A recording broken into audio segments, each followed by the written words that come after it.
तो स्टूडेंट्स, जब हम अपना मास्टर्स कंप्लीट कर लेते हैं तो हमारे मन में एक कंफ्यूजन सा पैदा हो जाता है कि यार मैं बीएड करूं या नेट या सेट की तैयारी करूं। जिनको भी टीचिंग लाइन में जाना होता है ना, सभी के मन में ये सवाल आता है कि मेरे को बीएड करना चाहिए या नेट या सेट की तैयारी करना चाहिए, कौन सा मार्ग मुझे चुनना चाहिए करके। तो इसी क्वेश्चन का आंसर आपको इस वीडियो में देखने को मिलेगा। सबसे पहले अगर हम बात करते हैं तो सबसे पहले जानना ये जरूरी है कि बीएड क्या है। अब ये बहुत बड़ा क्वेश्चन नहीं है वैसे तो। हम लोग इस वीडियो में क्या जानने की कोशिश करेंगे कि आपको एक्चुअल में कौन सा मार्ग चुनना चाहिए। ठीक है, दोनों का कंपैरिजन करते हुए अभी देखते हैं। तो बीएड जैसे कि सबको पता है एक प्रोफेशनल कोर्स है और आपको ये टीचिंग के लिए क्वालिफाई करता है भाई। ठीक है, क्वालिफाई कराता है। जब आप बीएड कर लेते हैं तो आप स्कूल टीचर बनेंगे और स्कूल में आप प्राइमरी तो अब हट गया है, लेकिन टीजीटी और पीजीटी है ना, 6 to 8 तथा 9, 10, 11, 12 को पढ़ाने के लिए आप क्या हो जाते हैं, एलिजिबल हो जाते हैं। और ये 2 साल का कोर्स होता है, सबको पता है। ठीक है, और इसको करने के लिए ग्रेजुएशन बहुत ही जरूरी होता है। ठीक है, ग्रेजुएशन तथा मास्टर्स के बाद आप इसको कर सकते हैं।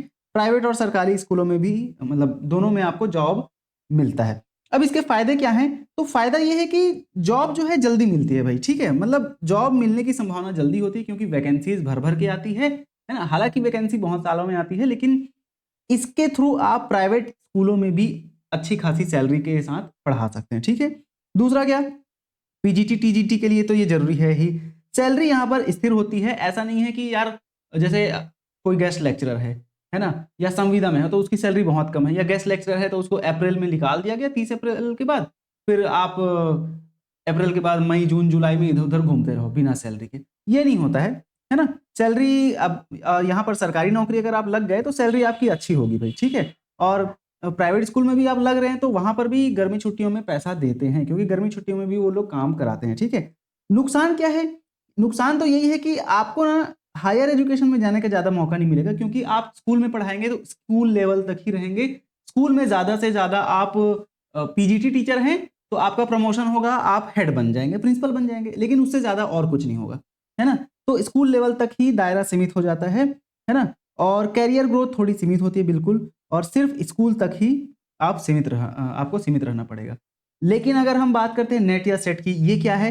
तो नेट सेट की बात करते हैं। नेट तो नेशनल एलिजिबिलिटी टेस्ट है जो कि ऑल इंडिया लेवल पर होता है ना, और सेट स्टेट एलिजिबिलिटी टेस्ट है। ठीक है, अब भाई ये आपको ये एग्जाम अगर आप क्वालिफाई कर लेते हैं, देखो नेट या सेट जो है वो कोर्स नहीं है, एग्जाम है जो आपको क्वालिफाई कराता है किसके लिए? कॉलेज में लेक्चरर बनने के लिए या असिस्टेंट प्रोफेसर बनने के लिए। बट बीएड एक कोर्स है, प्रोफेशनल कोर्स है, और 2 साल लगता है उसमें। बट ये नेट या सेट में 2 साल 3 साल ऐसा कुछ नहीं है, आप 6 महीने में क्वालिफाई कर लो, क्योंकि नेट तो हर साल में 2 बार हो रहा है ना, दिसंबर और जून में। और वैसे ही सेट तो डिपेंड करता है स्टेट वाइज, है ना। तो नेट का तो कंफर्म है, हर साल में 2 बार हो रहा है, तो आप कोई भी एग्जाम एक बार निकाल लो, फिर आपका नेट क्वालिफाई, है ना। तो इसमें 2 साल 3 साल का कोई ऐसा क्राइटेरिया नहीं है। आप 6 महीने में निकालो, 5 महीने में निकालो, या 1 साल 2 साल, जितना भी टाइम लगे। कई लोगों को तो 10 साल लगते रहता है भाई, है ना। चलो, अब नेट के साथ अगर आपका जेआरएफ भी क्लियर हो जाता है। जेआरएफ क्या है? जूनियर रिसर्च फेलोशिप, है ना। तो जेआरएफ का अगर कट ऑफ आपका क्वालिफाई हो जा रहा है नेट के साथ, तो आपको पीएचडी में, रिसर्च फील्ड में भी करियर मिल सकता है। मतलब आप जब क्वालिफाई कर लेते हैं नेट या नेट में, net plus JRF, net plus JRF आपका क्वालिफाई हो जाता है, तो आपको कितना 37,000 plus HRA, house rent allowance वगैरह मिलता है। ठीक है, और डिपेंड करता है ये कि आप कौन सी सिटी में पीएचडी कर रहे हैं। ठीक है, तो भाई यहाँ पर नॉर्मल तो जनरली अधिकतर सिटी में 43,000 इसका हो जाता है। ठीक है, 43,600। अगर छत्तीसगढ़ में रायपुर की बात करें, भिलाई की बात करें, तो 43,600 इतना सैलरी मिलता है भाई। मतलब ये सैलरी नहीं है, जेआरएफ है। ठीक है, कब मिलेगा? जब आप पीएचडी करने जाएंगे। ठीक है, क्या करेंगे? पीएचडी करने जाएंगे, रिसर्च करेंगे, तब आपको इतना जेआरएफ मिलता है। तो ये वो हो जाता है ना जेआरएफ का। अब फायदे क्या हैं? तो फायदे तो यही है कि भाई आपको कॉलेज में और यूनिवर्सिटी में लेक्चरर बनने का मौका मिलेगा। रिसर्च और पीएचडी के लिए भी बहुत जरूरी है ये, और आपको यहाँ पर पैसा मिल रहा है, ये अलग है। दूसरा, सैलरी और पोजीशन दोनों बेहतर होती है भाई। यहाँ पर सैलरी अच्छा मिलता है, आप असिस्टेंट प्रोफेसर बन जाएंगे तो आपको अच्छी खासी सैलरी मिलेगी। ठीक है, नुकसान क्या है? तो भाई नुकसान यही है कि भाई अब आपको ज्यादा सैलरी मिलेगा, ज्यादा अच्छा ग्रोथ है, तो मेहनत भी वैसी करना पड़ेगा, है ना। तो परीक्षा जो है कठिन होती है और बहुत तैयारी की जरूरत होती है, सबको पता है भाई, है ना। असिस्टेंट प्रोफेसर का एग्जाम ऐसे ही नहीं हो जाता है, मेहनत करना पड़ता है। दूसरा कि उससे पहले तो सेट, नेट, तो इनके लिए तैयारी अच्छी खासी चाहिए होती है, ठीक है। अब अगर हम बात करते हैं रिजल्ट के बाद भी यहाँ पर सरकारी कॉलेजों में नौकरी की कोई गारंटी नहीं होती है भाई, है ना। आप बीएड कर लिए तो आपको वैकेंसी जब आएगी, अच्छे से तैयारी करेंगे तो आपको नौकरी मिलेगी। और प्राइवेट स्कूलों में तो नौकरी बीएड करने के बाद आपको मिल जाएगी, डिपेंडिंग ऑन कि आप कैसा इंटरव्यू दे रहे हैं, ठीक है। आपकी टीचिंग स्टाइल कैसी है उसके अनुसार प्राइवेट स्कूलों में नौकरी मिल जाती है। लेकिन नेट या सेट निकाल लेने के बाद कोई गारंटी नहीं है कि आपको नौकरी मिल ही जाएगा, है ना। सरकारी कॉलेज में जब तक वैकेंसी नहीं आएगी और उस वैकेंसी में आप उसके एग्जाम को क्वालिफाई नहीं कर लेंगे, तब तक आपको नौकरी नहीं मिलती है, ठीक है। रिसर्च और टीचिंग में रुचि हो तो ही इस फील्ड में करियर बनाना सही है। सही बात है भाई, है ना। भाई आप असिस्टेंट प्रोफेसर बन रहे हो, आपको टीचिंग में इंटरेस्ट ही नहीं है, अरे गड़बड़, है ना।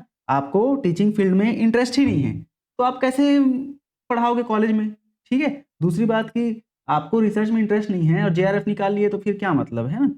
मतलब खैर कोई मतलब है नहीं, डिपेंड, वो तो जरूरी नहीं है कि आप रिसर्च करोगे या नहीं करोगे, लेकिन ठीक है, जेआरएफ निकाल लिए अच्छी बात होती है, ठीक है। चलो, अब हम अगर इन दोनों के कंपैरिजन की बात करते हैं कि अगर आप बीएड करेंगे तो क्या फायदा है, तो क्या नुकसान है, और नेट सेट करते हैं तो, है ना, सेम चीज है। अवधि बीएड में 2 साल का टाइम लगता है, लेकिन यहाँ पर आपको नेट सेट के लिए कोई टाइम क्राइटेरिया नहीं है भाई, परीक्षा आधारित होती है, कोई तय अवधि नहीं है। आप जब जिस टाइम भी निकाल ले, 6 महीने में निकाल लो, 1 साल में निकाल लो, है ना, आपके पढ़ाई पर डिपेंड करता है ये। योग्यता, तो यहाँ पर आपको ग्रेजुएशन चाहिए रहता है बीएड के लिए, किसी भी विषय में ग्रेजुएशन होना चाहिए। और नेट सेट के लिए आपको मास्टर्स डिग्री चाहिए होती है, कौन से सब्जेक्ट में, जिस सब्जेक्ट से आप नेट दे रहे हैं उसी सब्जेक्ट में आपका मास्टर्स होना चाहिए 55% के साथ। लेकिन ये जनरल के लिए है, एसटी एससी ओबीसी के लिए 50% भी काउंट होता है, ठीक है। नौकरी प्रोफाइल, यहाँ पर आपको स्कूल में टीचर बनने मिलेगा और यहाँ पर आपको कॉलेज में टीचर बनने को मिलेगा, असिस्टेंट प्रोफेसर बोलेंगे, ठीक है। और रिसर्च में भी आप जा सकते हैं। स्कूल, अगर हम बात करते हैं बीएड की, तो इसका करियर का जो दायरा है वो स्कूल स्तर तक ही सीमित रहता है, लेकिन आप उच्च शिक्षा तथा रिसर्च और कॉलेज स्तर पर पढ़ा सकते हैं अगर आप नेट सेट क्वालिफाई कर लेते हैं तो।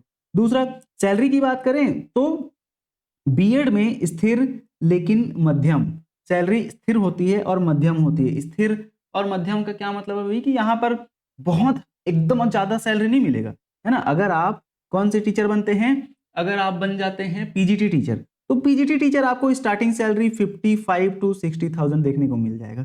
अगर आप टीजीटी बनते हैं तो यहाँ पर आपको 45 to 55,000 देखने को मिल जाएगा, डिपेंड करता है वो, है ना, कि उस टाइम का अलाउंस कितना परसेंट वो दे रहे हैं। लेकिन अगर आप असिस्टेंट प्रोफेसर बनते हैं ना, तो यहाँ पर आपकी सैलरी इनसे तो ज्यादा ही होती है भाई, ठीक है। 65,000 प्लस, ठीक है, 65,000 से ज्यादा ही आपकी सैलरी होगी, स्टार्टिंग सैलरी की मैं बात कर रहा हूँ, है ना, अलाउंस वगैरह सब चीज को जोड़कर। अब अगर आप बात करते हैं कठिनाई स्तर की, तो स्कूल लेवल में आसान होता है थोड़ा सा, और कम प्रतिस्पर्धा, मतलब कंपटीशन थोड़ा कम होता है भाई। देखो आजकल कंपटीशन हर फील्ड में है, लेकिन यहाँ पर वैसे ही वैकेंसी भी आती है ना, हजारों की संख्या में वैकेंसी आती है बीएड लेवल में। अगर आप स्कूल टीचिंग की बात करते हैं तो, है ना, 33,000 शिक्षक भर्ती की बात की जा रही है अभी छत्तीसगढ़ में, तो हजारों की संख्या में आती है ना। लेकिन कॉलेज स्तर में तो 100-200, आप मान के चलो किसी एक सब्जेक्ट में एग्जाम दे रहे हैं, मान के चलो आप जूलॉजी वाले हैं या मैथ्स वाले हैं, है ना, तो आप असिस्टेंट प्रोफेसर के लिए कोई 1000 में वैकेंसी नहीं आएगी, वहां पर मात्र ले देंगे 100 वैकेंसी आ गई, बहुत बड़ी बात है। तो यहाँ पर कठिन होगा, कंपटीशन भी होता है और बहुत ज्यादा तैयारी की जरूरत होती है। फायदे क्या है, तो स्कूल में जल्दी नौकरी मिलती है, पीजीटी टीजीटी के लिए अनिवार्य होता है, और वैसे ही कॉलेज में यहाँ पर अगर हम नेट सेट की बात करते हैं तो कॉलेज और यूनिवर्सिटी में आपको पढ़ाने का मौका मिलता है। दूसरा, रिसर्च जेआरएफ के लिए भी रास्ता आपका खुल जाता है अगर आप नेट सेट क्वालिफाई कर लेते हैं तो, ठीक है। नुकसान, अगर बीएड का नुकसान देखते हैं तो यहाँ पर कैरियर ग्रोथ कम है भाई, ठीक है, केवल स्कूल स्तर तक ही आपका जो दायरा है वो सीमित रहेगा। और अगर आप नेट सेट क्वालिफाई कर लेते हैं तो यहाँ पर नुकसान क्या है कि नहीं, मतलब क्वालिफाई करने के बाद नहीं, क्वालिफाई करने से पहले आपको नुकसान ये रहेगा कि क्वालिफाई करने के बाद बाद ये है कि नौकरी की कोई गारंटी नहीं होती है। दूसरा ये कि परीक्षा कठिन होता है भाई, और कंपटीशन भी वैसे ही होता है, ठीक है। तो नेट सेट कठिन है थोड़ा, लेकिन उसमें आगे कैरियर ग्रोथ ज्यादा है, ठीक है भाई। कुछ अच्छा है तो कुछ बुरा भी तो रहेगा ना, ठीक है। चलो, अब सब चीज अच्छा रहेगा तो फिर कैसे चलेगा, ठीक है, ये रहा। अब आप बोल सकते हो कि सर आपने इतनी सारी चीजें बता दी, दोनों चीजों को कंपेयर करके बता दिया, लेकिन ये तो बताओ कि कौन सा एग्जाम हमको टारगेट करना चाहिए, है ना, क्या करना चाहिए, ये तो कुछ नहीं बताया। तो यहाँ पर 3 केस हो सकता है कि भाई अगर आपका एम है कि आपको जल्दी नौकरी चाहिए, भाई मेरे को स्टेबिलिटी जल्दी चाहिए, मेरे को नौकरी जल्दी चाहिए, मेरे को जल्दी पैसा कमाना है, तो उस केस में ना आपको बीएड चुनना चाहिए। ठीक है, खासकर अगर आप स्कूल लेवल में पढ़ाना चाहते हैं, आपकी थिंकिंग ऐसी है, मतलब आप ऐसा चाहते हैं कि यार मेरे को ना ज़्यादा कंझट नहीं चाहिए, मेरे को बड़े बच्चों को नहीं पढ़ाना है, कॉलेज में नहीं पढ़ाना है, मेरे को रिसर्च वगैरह में जाना ही नहीं है, मेरे को कॉलेज लेवल तक जाना ही नहीं है, मेरे को स्कूल में एक छोटा सा नौकरी मिल जाए बस इतना खुश है, तो आप बिल्कुल बीएड करें, पहला केस। दूसरा केस क्या हो सकता है कि आपका जो लक्ष्य है वो कॉलेज स्तर तक पढ़ाना है, कॉलेज के बच्चों को पढ़ाना है, और या तो आपको कैरियर बनाना है रिसर्च में, है ना, साइंटिस्ट बनना है, वैज्ञानिक बनना है, और पीएचडी वगैरह करके फिर आगे रिसर्च में काम करना है, तब आपको नेट सेट की तैयारी करनी चाहिए। ये 2 अलग-अलग केस हो गए। अब तीसरा केस ये हो सकता है कि यार ठीक है ना, बीएड कर लो, है ना, बीएड भी करो प्लस साथ में नेट तथा सेट की तैयारी दोनों करो। मैंने ऐसा किया था, बीएड किया और उसी के साथ में नेट और सेट की तैयारी किया, तो नेट मेरा क्वालीफाई है 2 बार, बीएड करते-करते ही 2 बार क्वालीफाइड है ना? तो बीएड देखो, बीएड कोई बहुत बड़ा जैसे हम एमएससी करते हैं, तो एमएससी की तरह कोर्स नहीं है, बीएड छोटा-सा कोर्स है, 2 साल का है, इसमें टाइम ज़रूर 2 साल लगता है, लेकिन इसमें करना कुछ नहीं है। ऐसा भी नहीं है कि कुछ भी नहीं करना है, थोड़ा-सा मेहनत करना पड़ता है एग्ज़ाम के टाइम पे, बाकी पास हो जाते हैं, अच्छा खासा परसेंट आ भी जाता है ना? तो आप बीएड करो ना, क्या दिक्कत है? बीएड करो और साथ-साथ में अपनी तैयारी करते रहो नेट सेट के लिए। तो ये थर्ड केस जो है ना, वो सबसे बेस्ट हो सकता है सभी के लिए। अगर आपने नेट निकाल लिया, चलो आपको स्कूल लेवल तक जाना ही नहीं है, सॉरी, मतलब स्कूल लेवल से ऊपर जाना ही नहीं है, लेकिन आपके पास नेट सेट का क्वालिफिकेशन रहेगा, तो वो आपके लिए ही अच्छा है ना? है ना? आपका जो रिज़्यूमे है, उसी का वेटेज बढ़ेगा, और कहीं भी आप स्कूल में, प्राइवेट स्कूल में जाओगे पढ़ाने, तो आपको पहली प्रायोरिटी दी जाएगी ना, जब आप नेट सेट क्वालीफाई होकर जाएँगे तो। इसीलिए बीएड प्लस नेट करना सबसे अच्छा चीज़ है, लेकिन किसी को ऐसा, मतलब बहुत लोगों को होता है ना, यार मैं नेट वेट का नहीं पढ़ना है मेरे को, मैं जितना पढ़ना था पढ़ लिया ऐसे करके, तो आप स्कूल लेवल के लिए आप सिर्फ बीएड कर सकते हैं, अगर जल्दी नौकरी चाहिए तो, ठीक है? और जिनको रिसर्च में जाना है, तो उनको तो भाई नेट और सेट की तैयारी करनी ही पड़ेगी, ठीक है? तो ये 3 केस हो सकते हैं। सबसे बेस्ट केस मेरे अनुसार बीएड करो, साथ-साथ में नेट और सेट की तैयारी करो, हो जाता है, बहुत लोग करते हैं, मैंने भी किया है ना? हो जाता है। चलो, तो ये रहा।